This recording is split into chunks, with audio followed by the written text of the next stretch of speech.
Mga Lodi, don't skip ads po tayo. Maraming salamat sa patuloy ninyong pagsuporta. Paki-like and share naman dyan mga Lodi. At sa mga gustong mag-donate sa ating GCash or regular na load, mag-comment lang po tayo. Para patuloy tayong makapag-upload ng mga bagong kabanata. Marami pong salamat. Kumusta mga Lodi, may bago tayong nobela, sana magustuhan nyo ang kwentong ito. Ito ay kwento ng isang kabataang lalaki na nagkaroon ng mahiwagang mga mata. Simulan natin ang kwento. Kabanata 911 hanggang Kabanata 920. Kabanata 911. Nang marinig ito, ang mga mata ni Yehan ay nagkislap ng malamig na kulay, at sinabi niya, "Sinumang manggahas na pigilan ako sa pagkuha ng sa akin ay magbabayad ng presyo, kahit na magkaisa ang mga taong ito. Kung magkakamali ka, ikaw ay mapapahamak. May presyo na babayaran." Ngumiti si G. Lee at sinabi, "Kami, mga matatanda, ay hindi nakikialam sa bagay na ito, kayo, mga kabataan, ang bahala sa pag-ayos nito." "Hindi rin ako nakikialam." Nagkibit balikat si Hiyu Xiao at sinabi, "Gayunpaman, kung kaya mong patumbahin ang buong pamilyang ito, sa palagay ko hindi lamang ako kundi marami pang tao sa Austrian League ang gustong makita iyon." Nang marinig ang mga salita ni Hiyu Xiao, tumawa ng bahagya si Yehan at sinabi, "Kapatid na Hi, tulungan mo ako, paano kung hatiin natin ang pera?" Nang marinig ito, kumislap ang mga mata ni Ji. Hi! At nang marinig ni Hiyu Xiao ang mga salita ni Yehan, ang kanyang mga mata ay nag-iiba-iba rin sa hindi mapakialang pag-aalala, at pagkatapos ay tumingin siya kay Yehan at sinabi, "Sino ang pangalawa?" "Sino ito?" "Walo." "Siyempre, kayo ang dalawa at ako ang walo." Tumawa ng bahagya si Yehan. Ang mga ari-arian at hindi materyal na ari-arian ng ilang malalaking pamilya ay nagkakahalaga ng isang malaking halaga. "Kapatid na Ye, medyo malaki ang iyong gana. Kung magkakasama sinahan, tiyak na kakaharapin nila ang mga pag-atake ng ilang malalaking pamilya, at hindi pa rin alam kung kaya nilang patumbahin ang ilang malalaking pamilya. Masyadong malaki ang panganib, at pipiliin niyang makialam maliban kung may mas mataas na kita." Ngumiti si Yehan at sinabi, "Malaki nga ang aking gana, ngunit kapatid na Hi, sa palagay ko hindi ka lamang ang isa sa lugar ng Austrian League na naaakit sa piraso ng taba na ito. Hindi mahirap para sa akin na makahanap ng bagong kasosyo." Nang marinig ito, kumunat ang noo ni Hiyu Xiao, "Kapatid na Ye, pasensya na, masyadong malaki ang panganib dito. Kung magkakaisa ang ilang malalaking pamilya, alam ko kung gaano sila kapangyarihan. Mahirap silang pigilan, 20% hanggang 80% ay mahirap tanggapin para sa akin, maliban kung 50% hanggang 50%, maaari ko itong isaalang-alang." Sa paligid, ang dalawang matatandang lalaki, sina Li Xinran at siya lang ay parehong nakatingin kay Yehan at Hiyu Xiao. Dapat sana ay isang hapunan, ngunit dahil sa Sand Gold Casino, ang dalawang taong ito na magkaribal lang ngayon ay naging mga leader ng negosyo. Ang kalaban sa negosasyon, ang eksena na ito, ay mukhang kakaiba. Parehong tumawa sina G. Lee at G. Hi at walang sinabi. Dekada na silang nasa mall, at nakaranas na sila ng hindi mabilang na mga negosasyon. Ngayon, gusto nilang makita ang mga negosasyon sa negosyo sa pagitan ng dalawang batang ito. Sino ang magiging mas mahusay sa huli? Natalo si Hiyu Xiao sa taya, at sa kasalukuyang negosasyon, matatalo ba siya muli kay Yehan? Nang marinig ang mga salita ni Hiyu Xiao, patuloy na tumawa si Yehan at sinabi, "Kahit na magkakaisa ang ilang malalaking pamilya, napaka-powerful nila, ngunit talagang alam ba ni kapatid na Hi ang aking lakas? Kung 50 hanggang 50, natatakot akong kailangan kong pumili ng isa pang kasosyo. Talaga bang iniisip ni kapatid na Ye na ang mga malalaking pamilya ay napakasarap?" Sinabi ni Hiyu Xiao, "Ang mga malalaking pamilya sa Austrian League ay may komplikadong network ng mga relasyon, na kinasasangkutan ng politika at negosyo, at mga pakikipag-alyansa sa itim at puti. Ang ganitong kombinasyon ng mga puwersa ay magkakasama, ang aking pamilya at ako ay kailangang lumayo." Ngumiti si Yehan at sinabi, "Kapatid na Hi, dahil gusto mong kumain ng taba, hindi ka dapat masyadong duwag. Kung tama ang hula ko, ang pamilya Hi ay dapat na isang maliit na pamilya lamang bago ito umunlad. Ang malaking pamilya sa ulo ng pamilya ay mas malakas kaysa sa iyo. Gayunpaman, sa sitwasyong iyon, ang pamilya Hi ay maaari pa ring tumaas ng walang hiya at umunlad sa puntong ito ngayon. Natatakot ako na ang pag-asa sa mga paraan at karunungan ay hindi sapat. Ang iyong tapang at lakas ng loob ang susi sa iyong tagumpay, at ngayon ang pamilya Hi ay gustong dalhin ito sa susunod na antas sa mga kamay ni kapatid na Hi, kaya hindi sila dapat matakot." Nang marinig ang mga salita ni Yehan, palihim na tumanggo sina Ji. He at G. Lee. Kumunat ang noo ni Hiyu Xiao, nag-isip ng ilang sandali, at sinabi, 4 hanggang 6 na puntos, hindi na ito mabababa pa. Mukhang hindi talaga tapat si kapatid na He. Alam mo, sa sandaling magsimula ito, ako ang magtatakip sa harap at ang pamilya He ang tutulong sa likuran. 4 o 6 na puntos, ang negosyong ito ay masyadong masama. Umiling si Yehan at bumantong hininga. Sa isang boses, mukhang kailangan kong maghanap ng bagong kasosyo sa tabi ng Olympic League. Si Linyu mula sa Blue Sky Resort Hotel ay mukhang magandang pagpipilian. Matapos magsalita, tumayo si Yehan at sinabi, G. He, salamat sa iyong pagtanggap ngayong gabi. Kung may gagawin ka, hindi na ako magtatagal. Tiyak na bibisita ako sa ibang araw. Nang marinig ito, pinaliit ni G. He ang kanyang mga mata at sinabi, ang pinto ng aking pamilya He ay palaging bukas para kay G. Yeah! Matapos magsalita, tumango si Yehan kay G. Lee, lumingon at umalis kasama si Lee Xinran. Nang makita ito, tumayo rin sina Xialang at Young Master Tang kasama ang kanilang mga kasama. Hindi naman negosyo ang negosyo, at busog na sila. Natural, wala na silang interes na manatili rito. Teka, 3 hanggang 7 puntos, ito na ang aking huling hangganan. Nang makita na talagang aalis na sina Yehan at ang iba pa, tumayo si Hiyu Xiao at ngumiti ng mapait. 7 puntos, kikita rin siya ng malaki. Nang marinig ito, lumingon si Yehan at ngumiti, mukhang tapat pa rin si kapatid na He, sige, magkasundo na tayo. Nang makita na umalis sina Yehan at ang kanyang grupo sa Brilliant Casino, mapait na ngumiti si Hiyu Xiao. Natalo siya kay Yehan sa laro ng pagtaya, at hindi niya nabentahe ang kasalukuyang negosasyon ni Yehan ng isang komersyal na kalikasan. Si Han ang may 70%, at siya ang may 30%.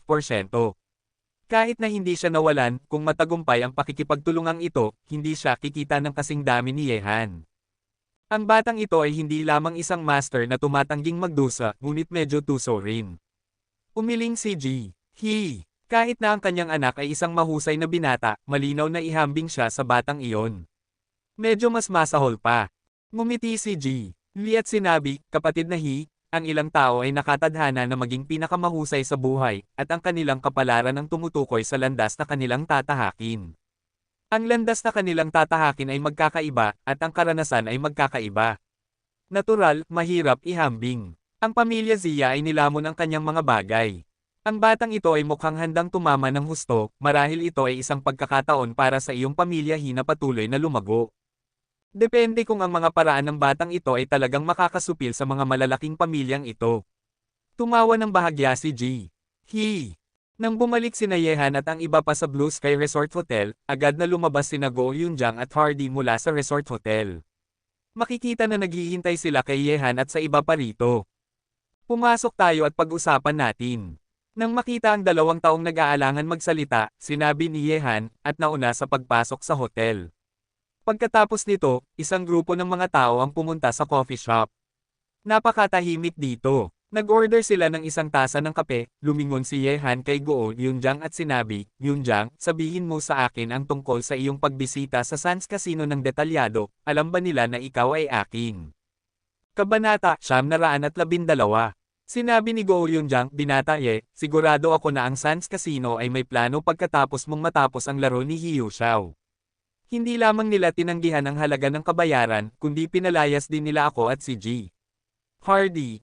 At, alam nilang tiyak na ang taya sa pagkakataong ito ay tungkol sa iyo. Sinabi rin ni Lee Xinran, ito ay isang halatang bagay. Ang mga tao sa kasino ay kailangan lamang suriin sila upang malaman kung sino ang may taya. Mukhang matapos ang laro sa pagitan mo at ni Hiyu Xiao, handa na silang kunin ang aming taya. Pera na nilamon. Nang marinig ito, tumawa si Yehan, at sinabi, nang ahas silang lunoko ng aking mga bagay kahit na alam nilang akin ito. Mukhang masyadong mahaba ang kanilang buhay. G. Sharon, pasensya na. Sa pagkakataong ito ay nagdulot ako ng paghihirap sa iyo at sa akin, ngunit huwag mag-alala, ang sa atin, hindi nila ito mapapanatili ng matagal. Nang marinig ito, tumawa si Xialang at sinabi, G. Magkaibigan tayo, at hindi na kailangang humingi ng tawad sa pagitan ng mga kaibigan. Bukod dito, ang taya na ito ay aking sariling pagpili, at naniniwala rin ako na sa huli ay sa atin ang pag-aari ni G. Tiyak na makukuha ko ang aking pera kasama ang interes. G. Sharon, salamat sa iyong tiwala. Sinabi ni Yehan, hahayaan kong masaya ang mga miyembro ng pamilya Zia sa loob ng 2 araw, at gagawin kong lubos silang magsisi pagkatapos matapos ang global na kompetisyon sa iskultura. Bukas ang simula ng Global Sculpture Contest. Natural, imposible para kay Yehan na harapin ang pamilya Zia bago matapos ang Global Sculpture Contest. Kung gusto niyang parusahan ang pamilya Zia, kailangan niyang maglaro ng dahan-dahan at hakbang-hakbang hanggang sa mawalan sila ng pag-asa. Nang marinig ang mga salita ni Yehan, kahit si Young Master Tang, na medyo mainitin ang ulo, ay kumalma. Hindi siya kasing yaman at kapangyarihan ni Yehan at ng iba pa. Ang 100 milyon ay isang taya para sa lahat ng kanyang mga ari-arian. Kung hindi ito isusuka ng pamilya Zia, siya ay mababaliw. Tahimik ring tumango ang iba. Gusto nilang makuha ang kanilang mga taya, at kahit na ipasusuko ang kanilang mga kita sa pamilya Zia, kailangan kumilos si Yehan. Kung gusto nilang ipasuko ang mga taong ito, kailangan nilang gumamit ng matinding paraan. Sa oras na ito, nang papasok sa pasukan ng coffee shop, pumasok si Lin Yu na nakasuot ng formal na damit. Ang hitsura ni Lin Yu ay uri ng mahinahon, at napakadelikado niya, ngunit ang ugali sa kanyang katawan ay hindi rin maiiwasan. Lahat, pasensya na sa abala. Hindi ko alam kung nabulabog ko ba ang inyong interes sa pakikipag-usap. Lumapit si Lin Yu at ngumiti ng magalang, ngunit ang kanyang mga mata ay nakatuon kay Yehan. Nang marinig ito, ngumiti si Yehan, syempre hindi ko alam kung bakit tayo hinahanap ni G. Lin. Ngumiti si Lin Yu at sinabi, G. Ganito ito. Ang hotel na ito ay nagdaos ng pagtitipon ng mga global na iskultor at inanyayahan ang lahat ng mga master iskultor na dumating sa hotel na ito upang lumahok. Kaya, gusto kong itanong kay G. Kung mayroon ba siyang anumang katanungan tungkol sa party na ito, hindi interesado. Pagtitipon ng mga global na master sa iskultura. Sinabi ni Yehan, kaya, lahat ba ng lumahok sa global na kompetisyon sa iskultura ay makikilahok?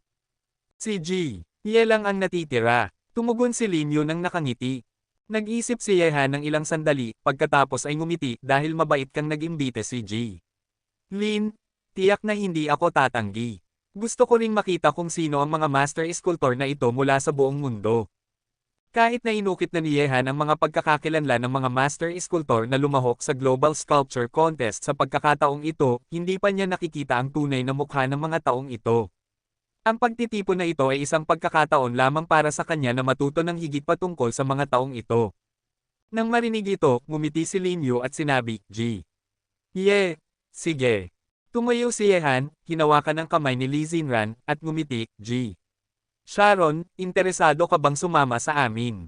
Ngumiti si siya lang at sinabi, iyon ang gusto ko. Kapag kasama kita, G. Mararanasan ko ang kilig sa buhay. Pagkatapos, sa pamumuno ni Lin Yu, isang grupo ng mga tao ang pumunta sa bulwagan kung saan nagtipon ang mga global na iskultor. Mayroong higit sa 20 iskultor na lumahok sa global na kompetisyon sa iskultura. Sa kasalukuyan, hindi bababa sa 50 tao sa bulwagan na ito, ang mga master sculptor na ito ay nagdala ng kanilang mga katulong o mga kasama upang makipag-usap sa isa't isa sa bulwagan na ito. Siyempre, hindi kulang ang mga master sculptor na may mata sa itaas ng kanilang ulo, napakamayabang, nakaupo ng mag-isa sa sulok ng walang sinasabi.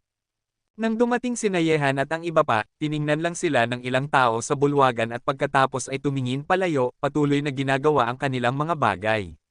Dinala ni Lin Yu si Yehan at ang iba pa sa isang lugar na may magandang tanawin at umupo. Itinabi niya ito para kay Yehan. Naglakbay ang mga mata ni Yehan sa paligid ng bulwagan.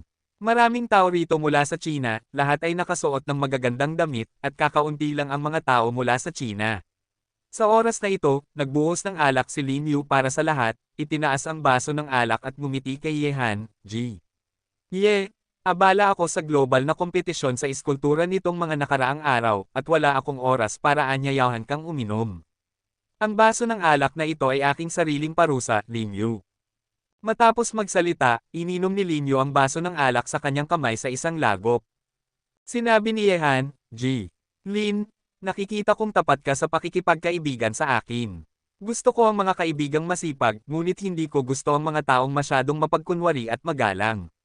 Sa makatuwid, G. Lin, talagang itinuturing mo akong kaibigan, kaya hindi mo kailangang maging ganoon kamagalang. Pagkatapos uminom ng baso ng alak na ito, ikaw at ako ay maituturing na magkaibigan. Nang marinig ito, tumawa si Lin Yu at sinabi, dahil tunay na tao si G. Ye, kung gayon ako, si Lin Yu, ay hindi mapagkunwari at magalang. Cheers! Hindi kinasusuklaman ni Yehan si Lin Yu. Noong huling pag-atake sa kanya ni na Shenbing at ng iba pang mga batang Panginoon, sa ganoong pagkakataon, tatayo si Lin Yu sa kanyang tabi, sapat na iyon upang ipakita ang kanyang pagkatao.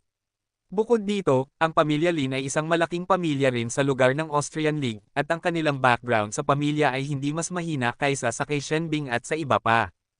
Ye, bukas ang simula ng Global Sculpture Contest. Ang mga master sculptor na ito mula sa buong mundo ay kinabibilangan ng ilang mga talento, tulad ni Master Jackson mula sa Country of Coal, Master Kerry mula sa Country of Silver, at Master Gasso mula sa Country of Titanium. Japanese Master Yamaki, ang mga taong ito ay maituturing na mga master sa mga tuntunin ng mga pamamaraan ng pag-ukit. Sinabi ni Lin Yu kay Yehan, at sa parehong oras ay tumingin siya sa dalawa sa kanila sa bulwagan, at sinabi, gayunpaman, kapansin-pansin na si Gasso mula sa Tao Country at si Yamaki mula sa Japan, ang dalawang taong ito ay hindi tapat at mga ginoo, kahit na ang ilang iba pang mga tao ay maaaring hindi tapat, ngunit hindi bababa sa mas mahusay sila kaysa sa dalawang lalaking ito. Si Gasso at Shanmo, kilala ni Yehan ang dalawang taong ito. Ayon sa impormasyong ibinigay sa kanya ni Zhou Mingshan, ang dalawang taong ito ang pangunahing target ng pagpapakilala. Parehong mga lalaki na gustong magtago sa likod ng kanilang mga likuran. Ngunit siya ay isang napakamalaswang tao, saan man siya pumunta, sinamahan siya ng isa o dalawang magagandang babae para sa kanyang kasiyahan. Tumango si Yehan at sinabi, halos kilala ko na ang mga taong ito, at ang kanilang mga kasanayan sa pag-ukit ay kabilang sa pinakamahusay sa mundo. Ilang tao lang dito ang makakatalo sa kanila. Sa pamamagitan ng paraan, Lin Yu, saan gaganapin ang global na kompetisyon sa pag-ukit bukas. Sinabi ni Lin Yu, nasa pinakamataas na palapag ng hotel na ito, lahat ay naayos na ng maayos, bubuksan ang Global Sculpture Contest bukas, maraming mga kilalang tao ang darating upang lumahok, at sa huli ay ang lahat ng mga gawa na inukit ng mga master sculptor ay ibebenta sa auction. Pagkatapos ng lahat, sa ganito kalikasan ng kompetisyon, ang mga master na ito ay gustong manalo ng kampyonato, at ang mga gawa na inukit ng mga ito ay napakamahalaga at may malaking halaga sa koleksyon. Dahil dito, ang mga kilalang tao na ito ay naglakbay patungo sa Olympic League. Kabanata 913. Sinabi rin ni Lin Xinran, bukod dito, magkakaroon ng mga hurado sa Global Sculpture Contest bukas upang ipakita ang patas ng kompetisyon. Ang lolo ay isa sa mga hurado. Nang marinig ito, ngumiti si Yehan at sinabi, kaya pala pumunta ang matanda sa Olympic League, kaya pala inanyayahan siyang maging hurado. Kahit na ang mga taong ito ay parang mga aso, wala kang nakikitang katulad ng isang master mula sa kanila. Tumingin siyang Master Tang sa mga taong ito. Ang grupong ito ng mga nangungunang iskultor sa mundo sa kanyang mga mata, hindi siya naiiba sa mga ordinaryong tao. Ngumiti si Yehan at sinabi, hindi ka ba nakarinig na hindi dapat husgahan ang mga tao sa kanilang hitsura? May ilang mga mahuhusay na tao sa mga maaaring tawaging mga master sa buong mundo, at mayroon ding ilang mga lalaki na mas mahusay ang mga kasanayan sa pag-ukit kaysa sa aking master. Nagkibit balikat siyang Master Tang at sinabi kay Yehan, kahit na ano, hindi ko nakita. Isang mula o isang kabayo. Malalaman ko kung ito ay isang mula o isang kabayo. Ngunit sa grupong ito ng mga lalaki, kung ang mga iskultura ng isang tao ay maihahambing lamang sa iyo, maaari kang tawaging isang tunay na master. Para dito, ngumiti lang ng bahagya si Yehan, hindi dahil sa pagiging mapagmataas, kung talagang gusto niyang makipagkompetensya sa mga kasanayan sa pag-ukit, may ganap na kumpiyansa si Yehan, walang master sculptor dito na makakapantay sa kanya. Habang nagkukwentuhan sina Yehan at ang iba pa, biglang nagkagulo sa bulwagan, kasunod ng mga pagsabog ng tawanan at mga tili ng mga babae.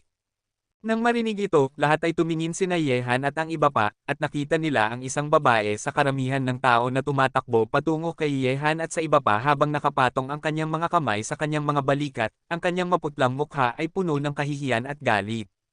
Tanjina, iyon ba ang babaeng iyon na nang ahas ng mga api sa akin? Nang makita ito, biglang tumayo siyang Master Tang, lumapit at niyakap si Shumei sa kanyang mga bisig.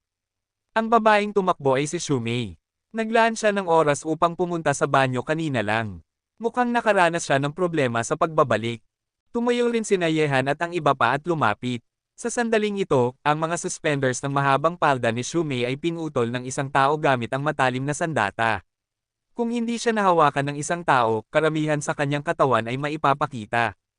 Nang makita ito, naging malamig ang ekspresyon ni Yehan.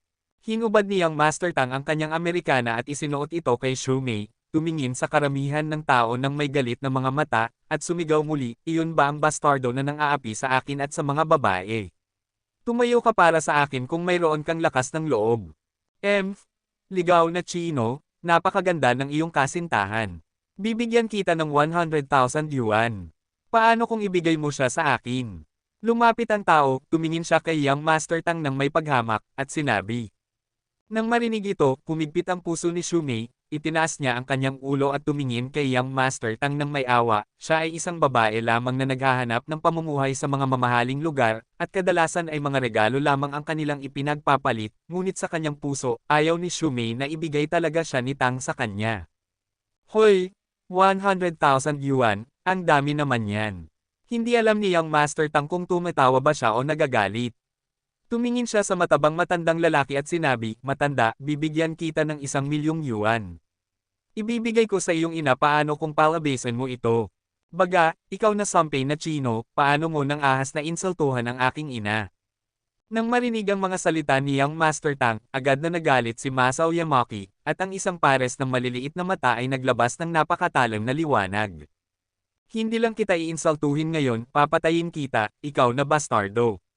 Matapos magsalita, agad na ibinaba ni Yang Master Tang ang kanyang mga manggas, hayagang ginagalaw ang kanyang sariling babae na hindi matatanggap ng isang lalaki. Nang makita ang mga aksyon ni Yang Master Tang, agad na naantig si Shumei. Hinailan niya si Yang Master Tang. Siya ay isang kalakal lamang para sa mga mayayaman upang magsaya. Napakasaya na niya na tinatrato siya ni Yang Master Tang ng may katapatan. Maging problema dahil sa kanya. Sampay na Chino, Zuo Mujun, bigyan mo siya ng leksyon, gusto kong malaman niya ang mga kahihinatnan ng pagigalit sa akin, Yamaki Masao. Nang marinig ito, agad na tumayo ang lalaking mukhang bodyguard sa likod ni Masao Yamaki. Sa oras na ito, hinawakan din ni Yehan si First Young Master Tang at sinabi, mataba, huwag kang mag-impulsive, hindi kanya kapantay. Tanjina, Hanzi, ano sa tingin mo ang pang-aapi sa iyong kapatid na babae ngayon? Napakagalit ni First Young Master Tang. Ang kanyang sariling babae ay inaapi ng isang maliit na hapon at hindi niya ito matatagalan. Nang marinig ito, agad na umikot ang mga mata ni Yehan, ang lalaking ito ay talagang naglalaro sa Shumei. Huwag kang mag-alala, tutulungan kitang turuan siya ng leksyon. Lumapit si Yehan. Pasensya na talaga, bakit hindi ako ang lumapit? Nagpaumanhin si Lin Yu habang nakatayo sa kanyang tabi, at sa parehong oras ay kinasusuklaman niya si Masao Yamaki sa kanyang kaluluwa, hindi ba siya napahiya? Sinabi ni Yehan, Lin Yu, hindi na kailangan, gusto kong gamitin ang aking sariling paraan upang harapin ang mga walang hiyang lahi na iyon.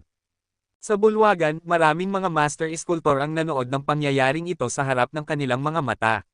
Sa katunayan, napakakaraniwan para sa kanilang mga bisita na asarin ang ilang mga escort girl na pumapasok at lumalabas sa mga ganitong okasyon, at iilan lang ang magagalit sa mga bagay na ito.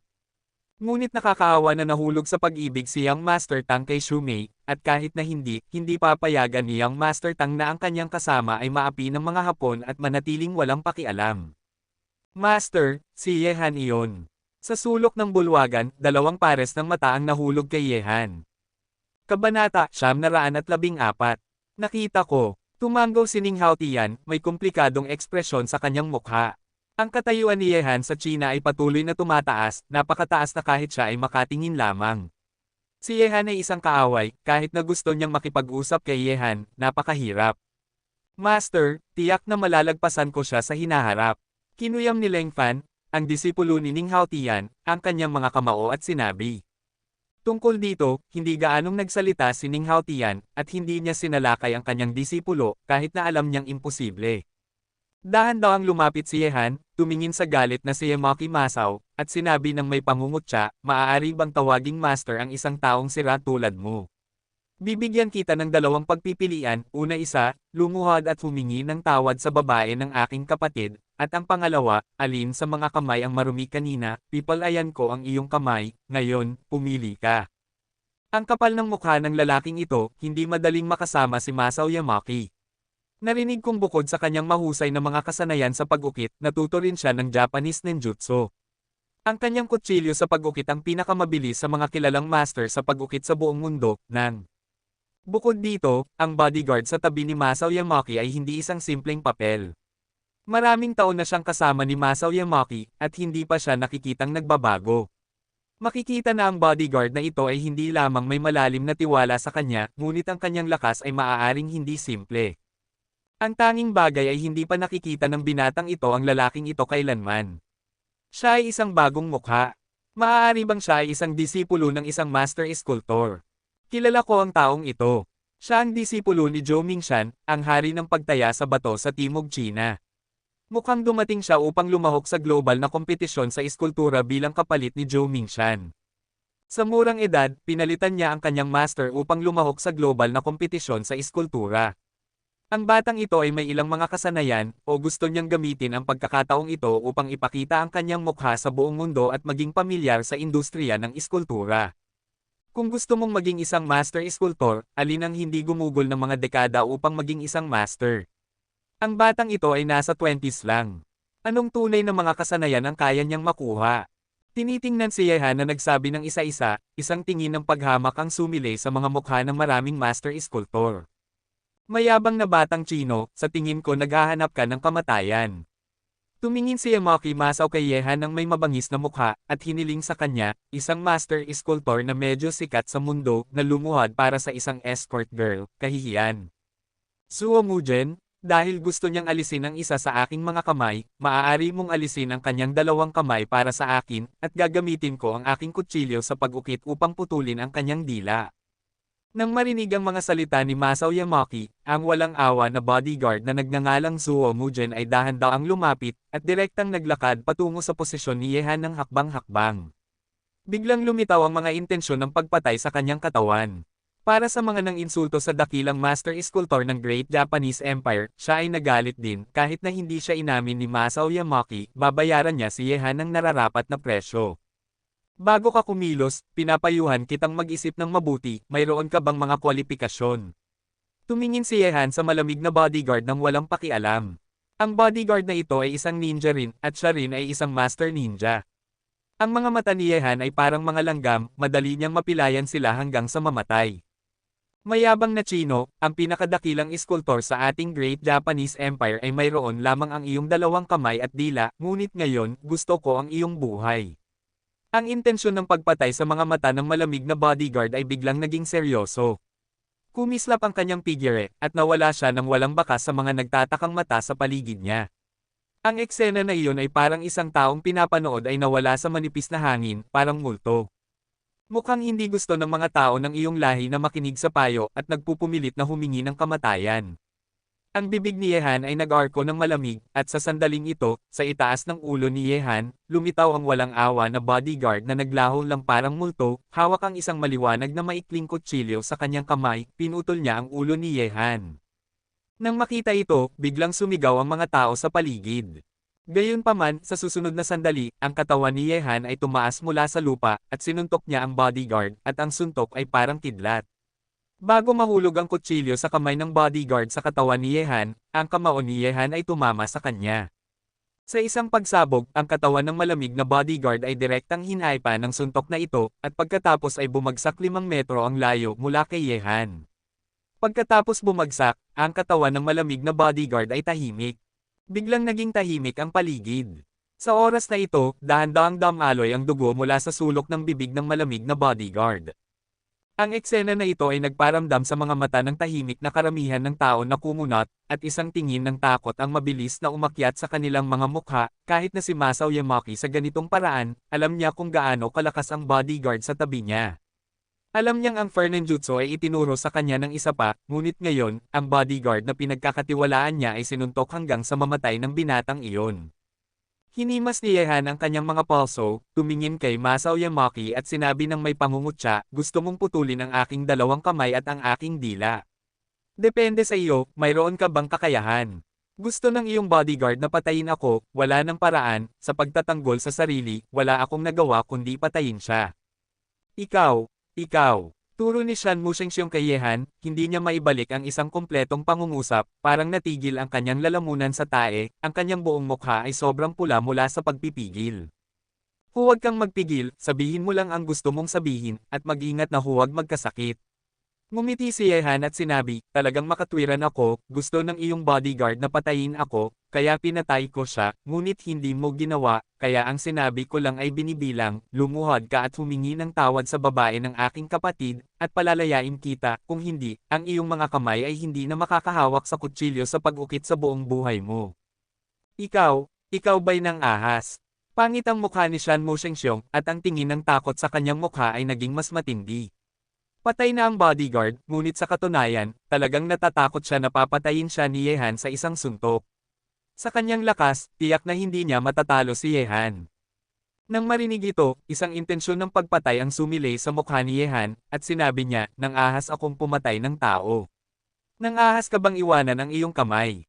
Bibigyan kita ng 3 segundo para magpasya. Pagkatapos ng 3 segundo, kung nakatayo ka pa rin, makakaranas ka ng sakit. Nang marinig ang mga salita ni Yehan, natakot si Yamaki masaw na ng ahas siyang pumatay ng tao. Hindi ba ng ahas ang binatang iyon na patayin ang isa sa kanyang mga kamay? Lumapit si Yehan. 2. Sa ilalim ng mga mata ng mga tao sa paligid, patuloy na lumapit si Yehan, ngunit isang napakatalam na maikling kutsilyo ay lumitaw na sa kanyang kamay. Tinitingnan si Yehan na papalapit ng papalapit sa kanya, naramdaman niya ang paglabas ng katawan ng isa pa. Natakot si Masao Yamaki sa walang katapusang presyon na ang kanyang mga binti ay naging malambot sa sandaling ito. Kabanata 915. 3. Boom! Habang bumabagsak ang pangatlong tunog ni Yehan, direktang lumuhod si Masao Yamaki. Habang bumabagsak ang pangatlong tunog ni Yehan, may isang pagsabog, at sa ilalim ng mga tingin ng mga tao sa paligid, biglang lumuhod si Yamaki Masao sa lupa. Sa kanyang noo, patuloy na tumutulo ang mga patak ng pawis. Ang mga binti ay nanginginig. Habang papalapit ng papalapit si Yehan sa kanya, ang walang katapusang presyon ay naging mas malakas at mas malakas. Hindi na nakayanan ni Masao Yamaki. Kung hindi siya lumuhod, talagang natatakot siya na ang binatang may hawak na maikling kutsilyo ay lalapit at itutusok ang kanyang mga kamay. Sa ganitong kaso, matatawag pa ba si Masao Yamaki na isang master sculptor sa hinaharap? Dahil sa kanyang mahalagang mga kamay, at dahil natatakot siya sa lakas ni Yehan, direktang lumuhod si Masao Yamaki. Nang makita ito, agad na naggasp ang mga tao sa paligid. Si Masao Yamaki, na laging mayabang at mapagmataas, ay talagang lumuhod. Ang pagluhod na ito ay kumakatawan na nagbago na ang isip ni Masao Yamaki, isang internasyonal na kilalang master sculptor, simula ngayon. Kahit na patuloy niyang titigan ang pangalan ng Master Engraver sa tuktok ng kanyang ulo sa hinaharap, ito ay magiging isang biro sa mundo ng pag-ukit. Tama iyon, kung ginawa mo ito ng mas maaga, hindi na kailangang mamatay ang iyong bodyguard. Malamig na ngumiti si Yehan at nagpatuloy, tandaan, ito ang China, hindi ang Japan, at hindi ito isang lugar kung saan maaari kang gumawa ng anumang gusto mo. Ang mga babaeng Chino ay hindi mga bagay na maaari mong hawakan ng basta-basta, kung malalaman kung mayroon kang isa pang pagkakataon, papatayin kita. Nang marinig ito, si Yamaki Masao, na nakaluhod na may mahina na mga binti, ay nanginginig, dahil naramdaman niya na ang isang intensyon ng pagpatay na hindi niya kayang huminga ay nakabalot sa kanya, at ang pakiramdam na iyon ay parang ang kamatayan ay nakatitig sa kanya. Ang parehong bagay, hindi niya nang ahas na pagdudahan ang mga salita ni Yehan, ang binatang iyon ay papatay ng tao kung siya ay bumaril, at tiyak na papatayin niya siya kung itinuturing niyang walang halaga ang buhay ng tao. Umalis ka! Nang marinig ang mga salita ni Yehan, nagmadaling tumayo si Yamaki Masao at tumakbo palabas na parang nakalaya sa parusa, natatakot na magsisi si Yehan kung huli na siyang tumakbo. Isang matandang mang-aapi na natatakot sa mga mahina, susuka ako. Tumingin si Young Master Tang sa likod ni Masao Yamaki nang may galit. Kalimutan mo na, huwag kang magalit, walang mali sa ganitong uri ng tao. Tinapik ni Yehan si Young Master Tang sa balikat. Hoy, kapatid ka pa rin. Sinuntok ni Young Master Tang si Yehan, at hindi na kailangang magpasalamat sa pagitan nila. Komendat si Lin Yu sa oras na ito, at lumapit ang mga tauhan at dinala ang katawan ng malamig na bodyguard. Pagkatapos ay inaliw niya ang mga bisita rito, lumapit upang umupo sa tabi ni na Yehan at ng iba pa, at sinabi, pasensya na, hindi ako nagplano ng maayos. Kumaway si Yehan at sinabi, Lin Yu, ako ang dapat humingi ng tawad. Ang hayagang pagpatay sa iyong teritoryo ay magkakaroon ng masamang impluwensya sa iyo pagkatapos ng lahat. Ang mga taong tulad niya ay dapat napatayin. Sinabi ni Lin Yu nang may nakamamatay na tingin sa kanyang mukha, G. Ye, sa tingin ko dapat tayong lumipat sa ibang lugar at manatili rito upang hindi maistorbo ang kalooban ng lahat. Umiling si Yehan at sinabi, hindi, gabi na, at kailangan nating lumahok sa Global Sculpture Contest bukas, kaya dapat tayong bumalik sa ating silid.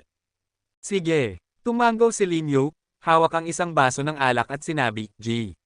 Ye, ang baso ng alak na ito ay para sa pag-unlad upang hilingin sa iyo ng tagumpay bukas at manalo ng korona. Pagkatapos umalis sa bulwagan kung saan nagtipon ang mga master sculptor sa buong mundo, bumalik sina Yehan at ang iba pa sa kanilang mga silid upang magpahinga. Ngunit sa sandaling ito, sa isang silid ng Blue Sky Resort Hotel, nakaupo si Masao Yamaki sa sopa ng may galit na mukha at mabangis na mukha. Sa pagitan ng kanyang mga binti, isang babaeng may mahabang buhok ay patuloy na umiiling. Ano, at sa likod ni Yamaki Masao, ang isa pang babae ay nagmamasahe sa kanya.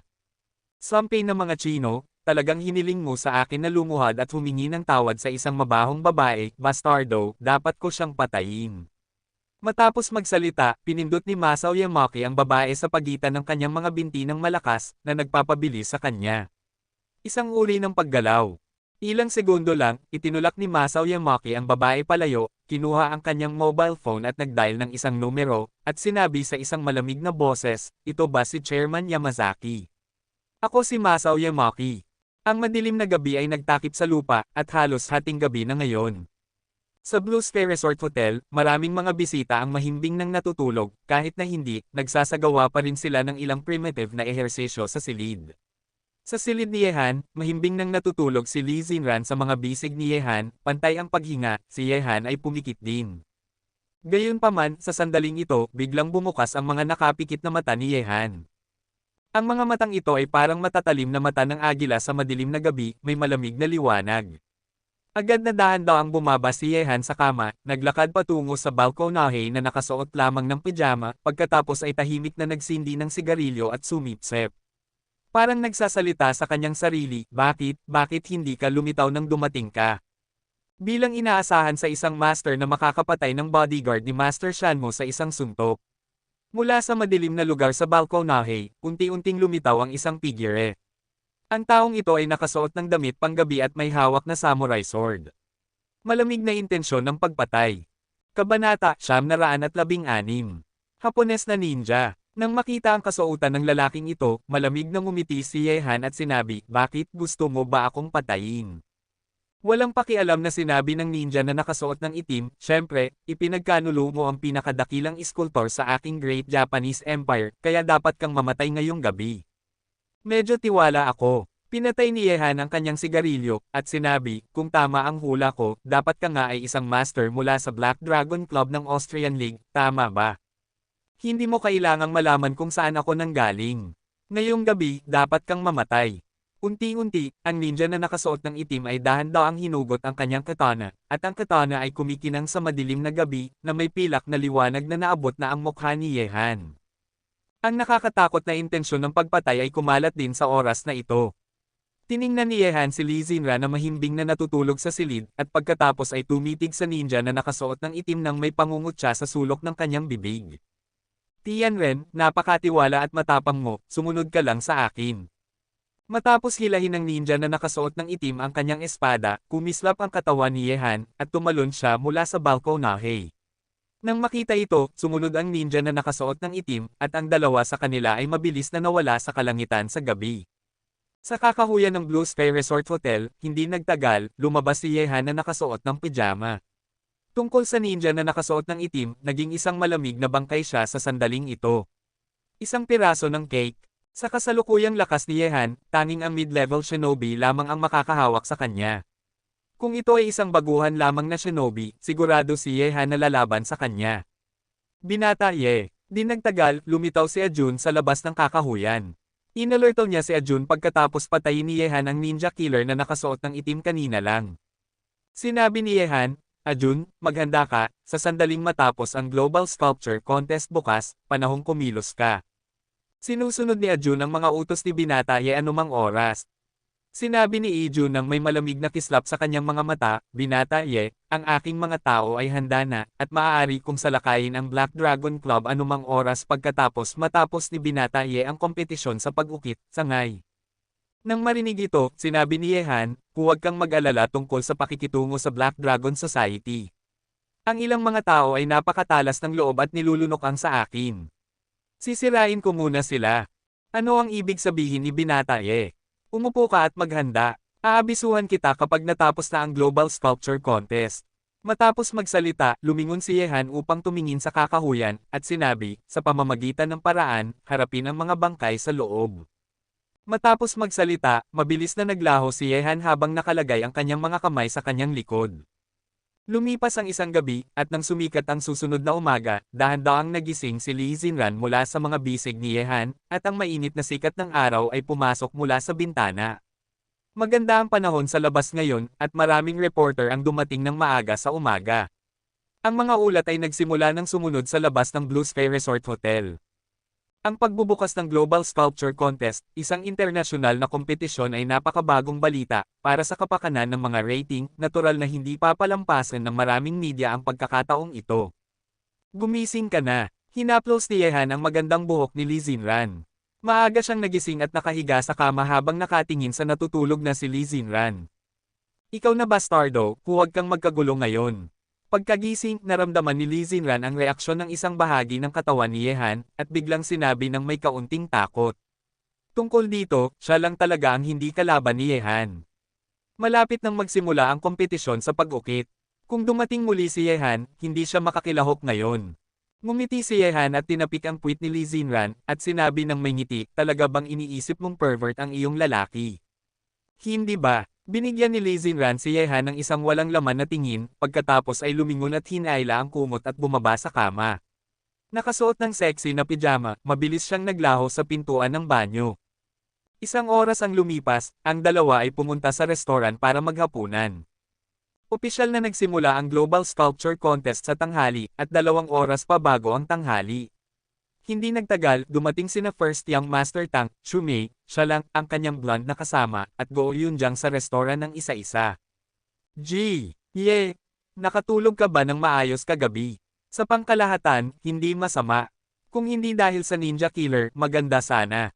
Matapos panoorin ng ilang tao na umupo, ngumiti si Yehan kay siya lang, dumating ka sa Olympic League upang lumahok sa global. Ang kompetisyon sa iskultura ay hindi lamang para sa panonood, tama ba?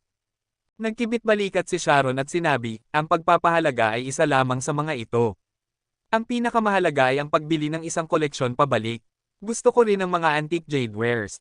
Hindi ko alam kung anong estilo ang plano mong ukitin sa kompetisyon sa pag-ukit, trabaho. Maraming iba pang tao ang mausisa rin tungkol dito, at nakatingin din si Lee Xinran kay Yehan. Kabanata 917. Nang makita ito, ngumiti si Yehan at sinabi, pansamantalang itinatago ito, ngunit tiyak na hindi ko bibigwin ang lahat. Habang nag-uusap, sumulyap ang mga mata ni Yehan, nakita niya ang pasukan ng restoran, pumasok din si Masao Yamake kasama ang kanyang 2 kasama, nagtagpo ang kanilang mga mata sa ere. Sa susunod na sandali, nanginginig ang katawan ni Masao Yamake, halos takutin siya ng tingin ni Yehan na umupo. Hindi pa patay si Yehan, na nagpangamba sa kanya. Natatakot siya na lalapit si Yehan at papatayin siya. Kahit na ito ay nasa publiko, alam niyang kung gusto siyang patayin ni Yehan, tiyak na magagawa niya ito, lumabas. Gayunpaman, ang nagpaluwag sa loob ni Masao Yamake ay ang pagtingin lang ni Yehan sa kanya ng walang pakialam, at pagkatapos ay binawi ang kanyang mga mata, patuloy na tinatangkilik ang pagkain. Para kay Masao Yamake, syempre, hindi hahayaan ni Yehan na magpatuloy siyang mabuhay, ang ganitong uri ng tao ay maghihiganti. Talagang hiniling ni Yehan kay Tianren na patayin siya kagabi. Hindi matatanggap ni Yehan na mangyari ulit ang ganitong bagay. Syempre, hindi pa ito ang oras upang patayin si Masao Yamake. Matapos ang global na kompetisyon sa pag-ukit, babayaran niya ang lalaking ito ng nararapat na parusa. Hindi pa patay si Yehan, wala nang lakas ng loob si Masao Yamake na kumain, kaya tumalikod lang siya at umalis. Para sa kanya, ang kinatatakutan niya ngayon ay ang makita si Yehan. Ang pag-aalala sa kanyang puso ay nag-iwan na ng anino sa kanya. Bigla, habang kumakain si Yehan, isang kakaibang pakiramdam ang dumating sa kanyang isipan. Ito ay isang kakaibang pakiramdam na parang ang kanyang kaluluwa ay nakakulong sa isang bagay na nagparamdam sa kanya ng hindi komportable. Ang mga kamay ay medyo hindi mapigilan. Naramdaman ito, kumunat ang noo ni Yehan, at isang madilim na tingin ang mabilis na umakyat sa kanyang mukha. Alam niyang tiyak na niloko siya ng isang tao, at niloko siya ng isang uri ng panlilinlang. Kung hindi, sa kanyang pangangatawan at lakas, tiyak na imposible ito. Ano ba ang nangyari? Naramdaman ni Lee Xinran ang kakaiba ni Yehan, at nagtanong ng may pag-aalala. Ayos lang. Umiling si Yehan at nagpatuloy sa pagkain. Kasabay nito, sinuri ng kanyang mga mata ang paligid ng restoran. Sino ang nagpaplano laban sa kanya? Pagdating dito mula sa presidential suite, hindi pa siya nakikipag-ugnayan sa ibang mga estranghero. Maaari bang ang isa pa ay isang master? Ngunit pagkatapos manood ng ilang sandali, wala nang nakita si Yehan na hindi pangkaraniwan sa restoran. Kahit na naruroon pa rin ang pakiramdam, sa kanyang lakas, kaya niyang pigilan ang kakulangan sa ginhawa. Matapos ang pagkain, nagpahinga ng sandali sina Yehan at ang iba pa, at pagkatapos ay pumunta sa pinakamataas na palapag ng Blue Sky Resort Hotel, kung saan ginanap ang Global Sculpture Contest, at papalapit na ang oras ng pagbubukas ng kompetisyon. Napakamalaki ng pinakamataas na palapag ng Blue Sky Resort Hotel, parang isang malaking bulwagan. Ang maliwanag na ilaw ay nagliliwanag sa buong bulwagan. Ang pulang carpet sa lupa ay umaabot patungo sa loob. Sa loob ng bulwagan, may isang malaking podium. Sa harap ng podium, may mga hanay ng mga upuan na kumakalat. Sa oras na ito, maraming mga kilalang tao at mayayamang negosyante na nakaupo na rito. Sa ibaba ng podium, maraming mga kamera pa rin ang nakaharap sa podium. Nang dumating sina Yehan at ang iba pa rito, isang magandang babaeng tauhan ang naglakad patungo sa kanila at sinabi kay Yehan, G. Ye, ang lugar ng mga kalahok ay nasa likuran, sumunod ka sa akin. Tumango si Yehan. Mukhang matagal nang naayos ni Lin Yu ang babaeng tauhang ito. Agad niyang sinabi kina Lee Xinran at sa iba pa, Xinran, mauna na kayo. Pagkatapos ng laro, magkikita tayo sa restoran. Sinabi ni Lee Xinran, sige, panoorin namin ang iyong pagganap mula sa madla, at sabay na asahan ang mga iskultura na iyong gagawin. Sa tingin ko magugustuhan mo talaga ito. Ngumiti si Yehan, at sa wakas, sa pangunguna ng babaeng tauhan, ang dalawa ay sabay na naglakad patungo sa likuran ng podium. Papalapit na ang oras ng pagbubukas ng kompetisyon. Ang mga master sculptor ng kompetisyon sa pag-ukit ay dumating sa likod ng entablado upang maghanda, kahit na si Masao Yamaki ay naroon, ngunit pagkatapos makita na papasok si Yehan, mabilis na tumakbo ang lalaking ito sa isang sulok kung saan hindi siya nakikita. Sinuri ni Yehan ang kanyang mga mata, at pagkatapos ay tahimik na umupo sa isang posisyon. Para sa kanya, hindi na kailangang maghanda, basta may mga materyales na ibinigay para sa kanya upang ukitin. Gayunpaman, hindi nagtagal matapos umupo si Yehan, naramdaman niya ang isang malabo na tingin na nahuhulog sa kanya. Kahit na mahirap makita ang linya ng paningin na ito, natural na nahuli ito kaagad ng perverted sensitivity ni Yehan. Agad na, ang kanyang mga mata ay walang pakialam na tumingin patungo sa isang sulok ng likod ng entablado. Sa isang sulok na 10 metro ang layo mula sa kanya, isang maliit na matandang lalaki ang pumasok sa kanyang linya ng paningin. Ang matanda ay napakaliit, marahil mga 1.65 metro lang, ngunit natuklasan ni Yehan na ang tingin ng matanda ay hindi pangkaraniwan, ang kanyang mga pupil ay parang isang tulad ng isang black hole, mapapabagsak ka nito sa pamamagitan lamang ng pagtingin dito. Hindi ito isang ordinaryong matanda. Matapos makita ito, naalala ni Yehan ang impormasyon ng matanda. Gaso, ang nangungunang master sa pag-ukit sa titanium. Marahil dahil napansin niya ang tingin ni Yehan, isang napakakakaibang liwanag ang sumilay sa mga pupil ni Gaso na kasing itim ng tinta, at pagkatapos ay gumalaw ang kanyang bibig, at ang mga mata ni Yehan ay nag-freeze ng ilang sandali. Nang makita ito, ang kakaibang tingin sa mga mata ni Gaso ay naging mas seryoso, at agad siyang ngumiti ng bahagya, umikit at nagpahinga ng isip. Siya pala, isang intensyon ng pagpatay ang sumilay sa mga mata ni Yehan. Ang mga paraan sa kanyang katawan ay dapat na itinanim ni Gaso nang hindi napapansin ng sinuman. Gayunpaman, naisip ni Gaso na matalino siya at hindi mapapantayan, ngunit hindi niya alam na naramdaman na ni Yehan ang kakaiba sa kanyang sariling katawan, kahit na ang mga paraan ni Gaso ay napakatalino, paano niya matatalo ang isang master na tulad niya. Tinitingnan ng mukhang eksperto na si Gaso, ang mga mata ni Yehan ay naging mas at mas nakamamatay. Ang pinakakinamumuhian niya ay ang may naglalaro ng mga trick sa kanya sa likod ng kanyang likod. Ang paraang ito ni Gaso ay naabot na ang listahan ng kamatayan ni Yehan. Gayunpaman, hindi pa rin alam ni Yehan kung anong eksaktong paraan ang ginamit ni Gaso upang kontrolin siya. Agad na, maingat na tiningnan ni Yehan si Gaso. Ang matanda ay mas tuyo, napakapayat. Kabanata, 918. Pagkaraan ng ilang sandali, gamit ang yin at yang na paraan upang obserbahan, natagpuan kaagad ni Yehan ang isang palad na laki ng panakot sa bulsa ni Nag-aso. May ilang mga karayom na pilak na nakatusok sa katawan ng panakot, at isang kamangha-mangha at kakaibang kapangyarihan ang nagmula rito. Ang katawan ng panakot ay pinakawalan. Nang makita ito, pinaikit ni Yehan ang kanyang mga mata, at ang kanyang mga mata ay malamig na kumislap, kaya pala, ang matandang ito ay talagang isang master na nagpapababa ng ulo. Master na nagpapababa ng ulo, ang mga practitioner ng propsyong ito ay karaniwang may mas madalas na aktibidad sa Malaysia at sa Tao Country.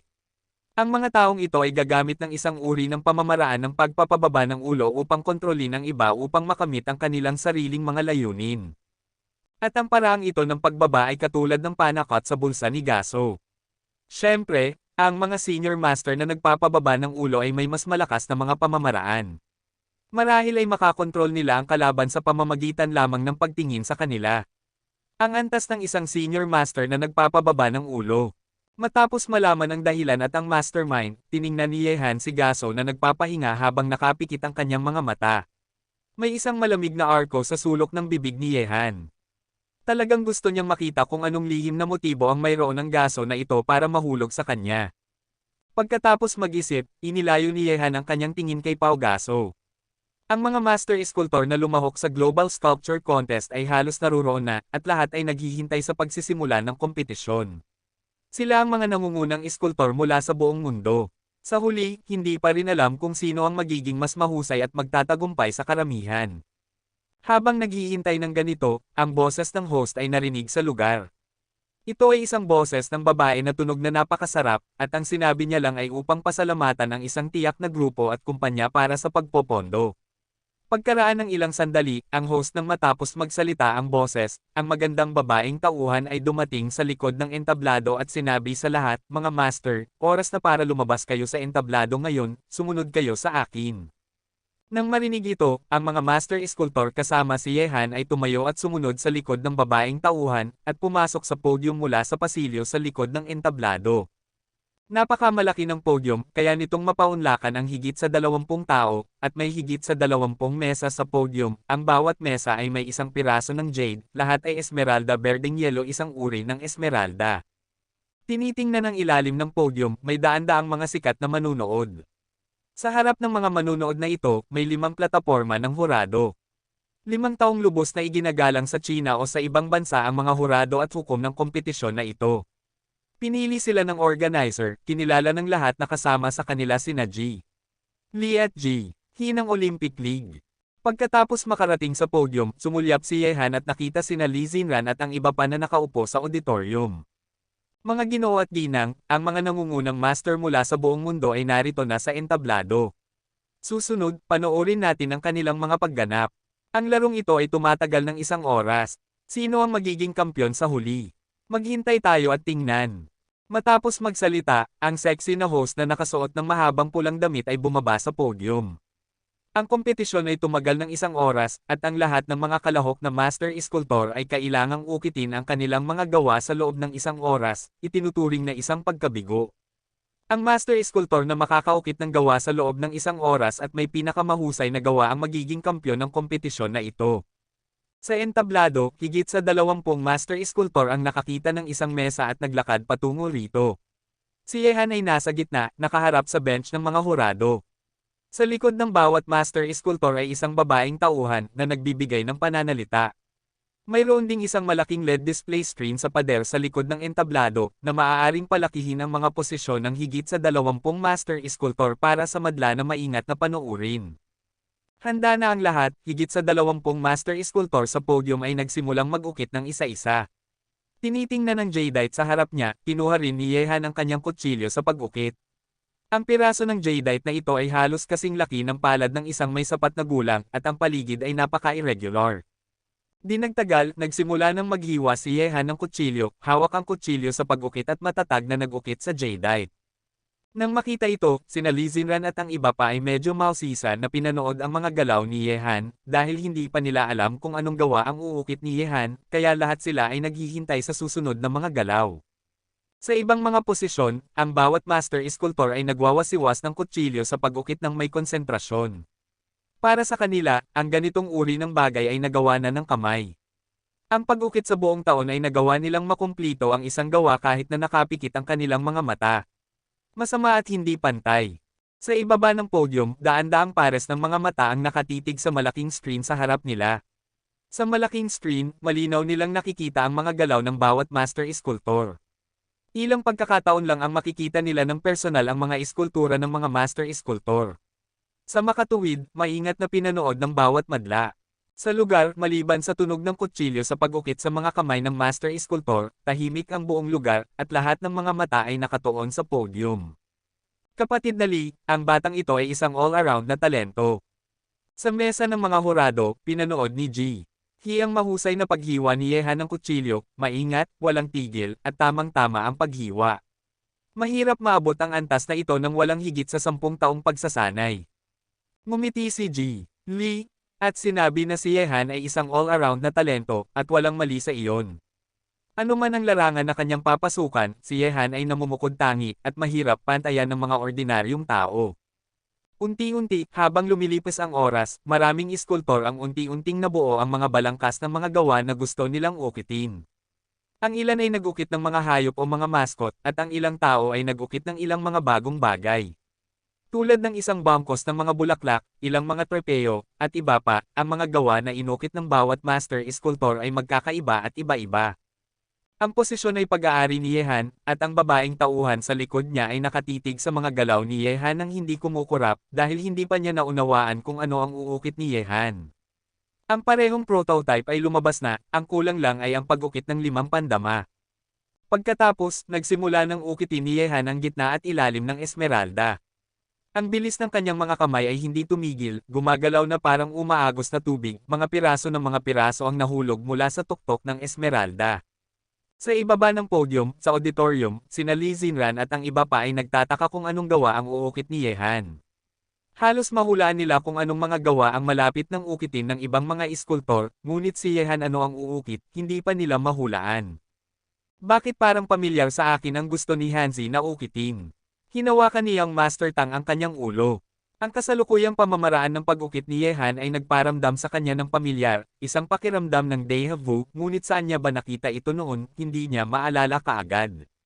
Di nagtagal, kalahating oras na ang lumipas, at kalahati lang ang natitira sa itinakdang oras. Gayunpaman, sa sandaling ito, muling lumitaw ang pakiramdam ng pagiging kontrolado sa katawan ni Yehan.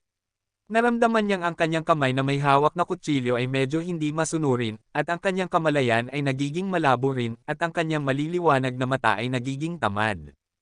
Kabanata 919. Naramdaman ito, may pangungutya si Yehan sa sulok ng kanyang bibig, sa wakas ay hindi na niya napigilan ang sarili at gustong kumilos.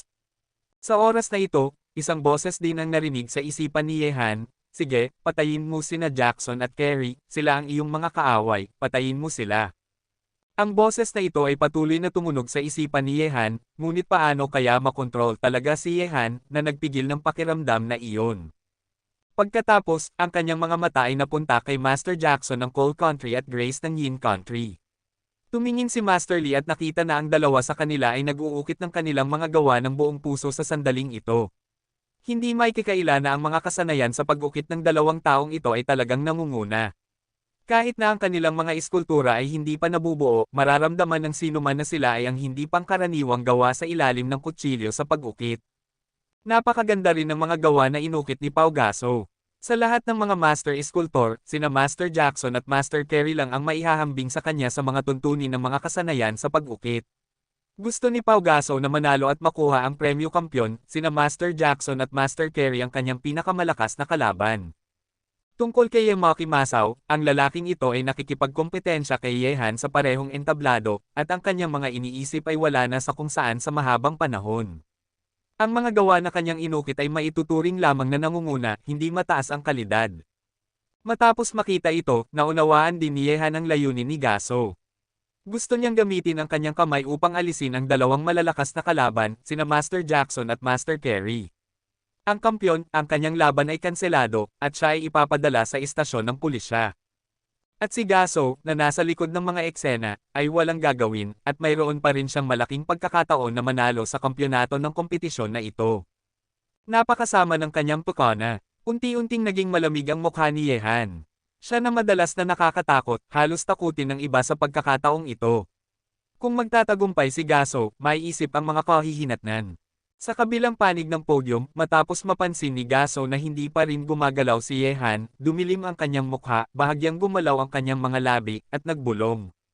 Kasabay nito, ang boses na iyon ay muling tumunog sa isipan ni Yehan, "Ako ang iyong master, hindi ka maaaring sumalungat sa aking kalooban, sige at patayin mo sina Jackson at Kerry." Nang marinig ang boses na ito, biglang napunta ang mga mata ni Yehan sa posisyon ni Gaso. Ang kanyang mga mata ay naging sobrang dilim, walang bakas ng liwanag, at direktang tumingin sa mga mata ni Gaso.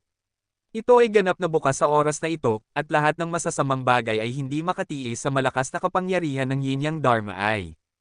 Noong ginagamot niya ang ama ni Lin Bomo, si Ji Lin, ang multo ay pinatay ng mga mata ni Yehan na Yin at Yang. Sa sandaling ito, ang pamamaraan ng pagpapababa ng ulo ni Gaso ay isang uri rin ng masamang pamamaraan.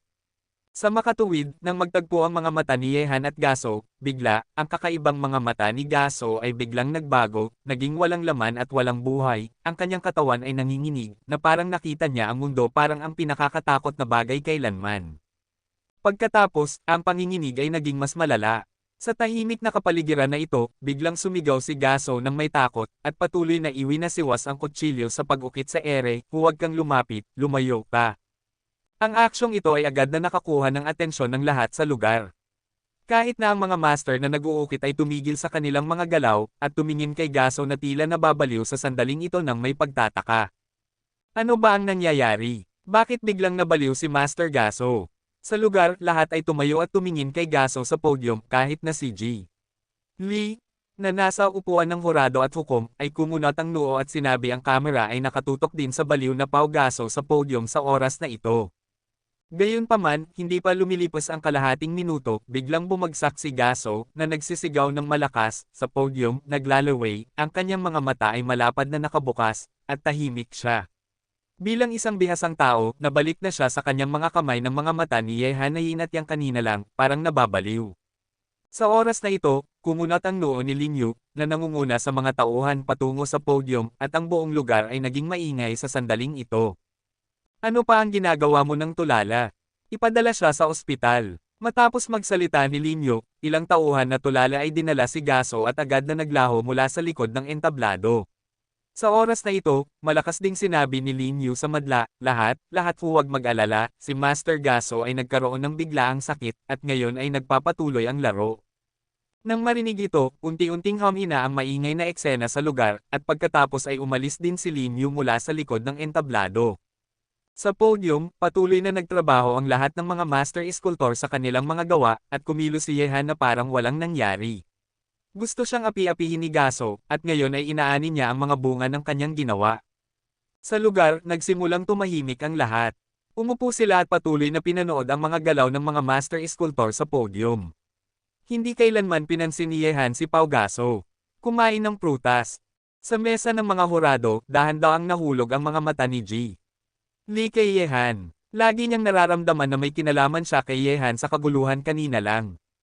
Kahit na hindi kumilos o nagsalita si Yehan, dahil kay Yehan kumilos siya ng napakalma, kaya nakikipag-ugnayan sa kanya si Ji Lee. Gayunpaman, narinig ni Ji Lee ang ilan sa pagkatao ni Gaso. Hindi siya bukas at tapat, at isang masamang kontrabida. Kahit na nahulaan niya na ang sitwasyon ni Gaso ay may kinalaman kay Yehan, hindi gaanong nag-isip si Ji Lee tungkol dito. Kahit na ang huli ay uhaw sa dugo, ngunit hindi rin ito mga taong walang pinipili. Nagpatuloy ang kompetisyon, at ang bawat master sculptor ay ginagawa ang kanyang makakaya upang makumplito ang kanyang gawa. Kulang sa kalahating oras bago matapos ang oras ng kompetisyon. Sa loob ng kalahating oras, ito ang susi sa kanilang tagumpay o pagkabigo. Totoo rin ito kay Yehan. Habang bumabagsak siya sa Esmeralda ng isang hiwa sa isang pagkakataon, di nagtagal, lumitaw ang ibabang katawan ng isang silhouette ng tao. Kahit na hindi pa ito inukit, hindi mahirap hulaan ang koneksyon ni Yehan sa pangkalahatang hitsura at takbo. Ang gawa na gusto kong ukitin ay isang figure ng tao. Tanjina, bakit parang pamilyar? Gusto ni Hanzi na mag-ukit ng isang gawa ng tao. Patuloy na pinanood ni Yang Master Tang ang mga galaw ni Yehan. Nang makita ang lugar na ito ngayon, bigla niyang naalala ang panahong iyon sa Shanghai City, nang makipagkompetensya sina Yehan at ang disipulo ni Ning Haotian na si Leng Fan, nag-ukit si Yehan ng isang gawa ng tao na napaka-realistiko, na nagdulot ng kaguluhan sa Shanghai City sa panahong iyon. Mayroong isang malakas na kaguluhan, at ang figure ng tao na inukit ni Yehan sa panahong iyon ay si Zhou Yuner, hindi naiiba sa isang tunay na tao. Gawa ng tao. Nang marinig ang mga salita ni Yang Master Tang, nagulat sina Li Xinran at ang iba pa, at mas maingat na pinanood si Yehan. Kahit na hindi sila mga master sculptor, alam din nila kung gaano kahirap ang pag-ukit ng mga figure ng tao. Sa industriya ng pag-ukit, kung gusto mo hindi masyadong mahirap ang pag-ukit ng isang patay na bagay o isang hugis ng hayop, at marami sa mga master ang makakaukit nito. Ngunit ang kahirapan ng hugis ng tao ay tiyak na napakahirap. Maraming master sculptor ang hindi man lang mag-iisip tungkol dito, dahil kahit na hindi mahirap ang pag-ukit ng isang figure ng tao, kailangan mong magkaroon ng kagandahan, ekspresyon, ugali, at iba pa ng isang tao. Napakahirap na ilarawan ito sa isang bagay. Kahit na ang pagpipinta ay mahirap makamit ang antas na ito, lalo na ang pag-ukit, maliban kung ang isang napakasobrang kamera ang makakamit ng epektong ito, kung hindi man, ang pag-asa lamang sa isang pares ng mga kamay, isang kutsilyo, at isang piraso ng esmeralda ay walang alinlangan na isang kapritsyo. Kabanata 920. Sa makatuwid, ang mga master sculptor gaano man kagaling ang kanilang mga kasanayan, hindi nila hahawakan ang mga figure ng tao. Iyon ay isang bawal. Nais niyang ang sino man sa mundo ay makakaukit nito ng eksakto at makamit ang mahusay na mga resulta. Hoy, bakit parang tao ang iskultura ng lalaking ito? Unti-unti, maraming tao sa auditorium ang napansin ang espesyal na sitwasyon ni Yehan sa pamamagitan ng malaking screen. Habang unti-unting papalapit ang oras ng pagtatapos ng kompetisyon, inukit ni Yehan ang balangkas ng gawa ay isang figure ng tao na. Gayunpaman, hindi pa inukit ni Yehan ang mga tampok sa mukha, isang pares ng napakagandang mga binti, at isang maliit na baywang na puno ng pagkakahawak, ay perpektong naipakita. Ang figure ng tao na ito ay nakasuot ng disenteng damit panggabi, at makikita na ito ay isang babae. Inilalagay ang kanyang mga kamay sa harap ng kanyang katawan, ngayon, ang dibdib, balikat, leeg at mga tampok sa mukha ng figure ng tao na ito ay hindi pa inukit. Talagang isang gawa ng tao. Maaaring ang gusto ng lalaking ito na ukitin sa huli ay isang tao. Imposibleng mangyari. Sa mundo ng iskultura, walang master sculptor na makakapagkumpleto ng isang perpektong gawa ng tao. Gayunpaman, ayon sa trend na ito, talagang nag-uukit siya ng isang gawa ng tao. Sa tahimik na lugar, unti-unting narinig ang ilang mga bulong. Ang iskultura ni Yehan ay isang gawa ng tao na unti-unting nakakuha ng kanilang atensyon. Mahirap sabihin kung magtatagumpay ba ang gawa ng tao ni Yehan sa huli. Ang mausisa ng mga mata ay nakatingin lahat kay Yehan, nais malaman ang kanyang susunod na hakbang. Habang lumilipas ang oras, di nagtagal, ang dibdib at mga balikat ng babaeng ito na nakasuot ng damit panggabi ay inukit. Ito ay isang babaeng may perpektong figure, at lahat ng aspeto ay tumutugma ng tama. Maaaring sabihin na mayroon siyang figure na may gintong ratio, napakaganda, parang nakikita ng mga tao ang hitsura ng isang magandang babaeng may magandang katawan. Kahit na ang leeg at mga tampok sa mukha ay hindi pa inukit, ang iskultura ng katawan ay nagdulot na ng mga pagsabog ng pagkamangha mula sa madla. Hindi pa nila nakikita ang ganitong uri ng iskultura na puno ng kagandahan. Ang iskultura ng katawan ay napaka-perpekto na. Walang sino man ang makakapag-isa ng isang kapintasan. Kung ang pinakamahalagang mga tampok sa mukha ay perpektong inukit din, kung gayon ang gawa na ito ay tiyak na isang walang katumbas na kayamanan. Unti-unti, napansin din ng mga iskultor sa paligid ni Yehan ang sitwasyon sa kanyang panig. Matapos kumunat ang noo, tahimik ding tiningnan ng maraming tao ang mga galaw ni Yehan. Bilang mga iskultor, alam na alam nila ang kahirapan ng pag-ukit ng mga figure ng tao, gaano kataas. Maganda ang pag-ukit ng katawan, ngunit hindi naman sigurado ang mga tampok sa mukha. Mahinang umungol ang isang iskultor. Hindi niya alam ang taas ng langit at lupa, kung kaya niyang perpektong ukitin ang mga tampok sa mukha, direktang susuko ako sa kompetisyon na ito. Ang mga salitang ito sa paligid ay hindi nag-istorbo kay Yehan. Hawak ang isang kutsilyo sa pag-ukit, nag-concentrate siya sa pagkumpleto ng kanyang gawa. Lahat ng hindi kasiyahan at paninibugho, naniniwala siyang sa huli, sa pagsilang ng gawa na ito sa kanyang kamay, ang mga tunog na ito ay mawawala ng walang bakas. Dahan-dahan, ang leeg ng gawa sa kamay ni Yehan ay lumitaw din, mukhang maayos ang proporsyon, makinis, at payat, parang isang bagong silang na sanggol, ang balat ay puno ng lamang, at ang matulis na baba ay napakakinang. Sa leeg, mayroon ding isang pares ng mga kristal na kwintas, na nagdaragdag ng isang ugnayan ng kadakilaan sa figure ng tao na ito. Ha! Napakagandang gawa, kahit na hindi pa lumalabas ang mga tampok sa mukha, ang mga iskultura sa ibaba ng mga tampok sa mukha ay napakaganda.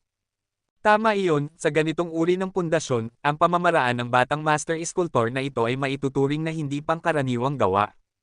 Sa sandaling ito, lahat ng mga master sculptor sa podium ay tumingin sa gilid. Nang tiningnan nila ang gawa na nagsisimulang mabuo sa mga kamay ni Yehan, ang kanilang mga tingin ay kumunat din.